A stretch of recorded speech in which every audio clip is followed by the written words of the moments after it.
Halo Sobat Tani semuanya, senang sekali bisa berjumpa kembali dengan teman-teman semuanya. Dan hari ini saya akan membahas sedikit tentang biji kakao. Dalam hal ini rahasia biji kakao yang besar dan padat teman-teman. Jadi teman-teman semuanya, mungkin saya bisa memberikan tips agar bisa menghasilkan biji kakao yang besar dan padat teman-teman. Ini untuk pemula.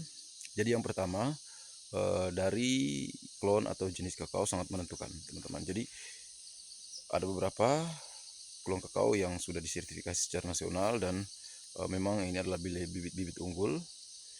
Dan mungkin rekomendasi saya yang pertama MCC02, yang berikut klon S1, klon S2, dan BB1. Juga mungkin ada klon baru lagi yang mungkin teman-teman perlu cari tahu dan mungkin dapatkan, yaitu klon hijau Kadiomun. Dan ini klon ini sepertinya dari NTB teman-teman, dari Lombok. Nah, ada dari beberapa klon di atas, saya sebutkan di atas, memang sudah terbukti memiliki bobot biji yang lebih besar dan berat teman-teman. Nah, itu faktor pertama. Lalu faktor kedua yaitu pemupukan teman-teman. Untuk pemupukan ini sendiri, kita perlu tahu bahwa pohon kakao sangat membutuhkan unsur yang namanya N, nitrogen, P, fosfor, dan K, kalium teman-teman.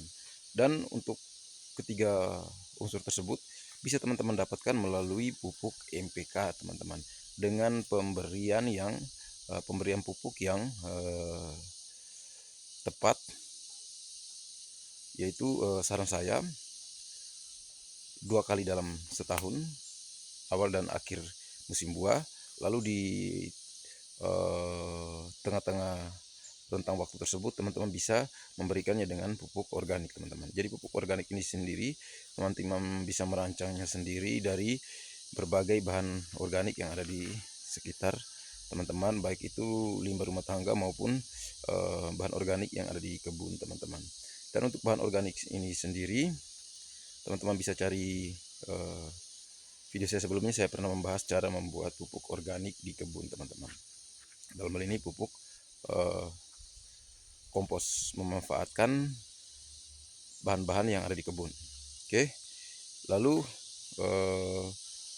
faktor yang berikutnya adalah pemangkasan. Jadi fungsi dari pemangkasan ini adalah untuk memperbesar buah sebenarnya teman-teman, juga untuk menjaga buah agar tidak mengalami pembusukan buah teman-teman. Jadi yang pertama, secara teoritis, ketika semakin banyak cabang-cabangnya dan juga maka nutrisi yang dibutuhkan oleh pohon tersebut semakin banyak, dan dari persaingan perebutan nutrisi ini pasti akan berimbas kepada buah kakao yang sudah ada. Jadi ketika buahnya sudah mulai sebesar biji baterai, sebaiknya dipangkas untuk mengurangi pemborosan nutrisi, sehingga nutrisi yang ada bisa benar-benar difokuskan kepada buah-buah yang ada teman-teman. Lalu yang berikut, pemangkasan ini juga untuk mengatur intensitas cahaya matahari yang masuk ke dalam kebun teman-teman, agar tidak mengalami yang namanya busuk buah teman-teman.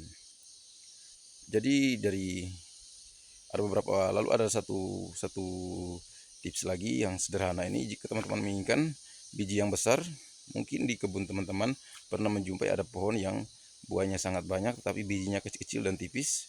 Nah, untuk kasus seperti ini sebaiknya teman-teman melakukan yang namanya eliminasi atau pengurangan beberapa buah.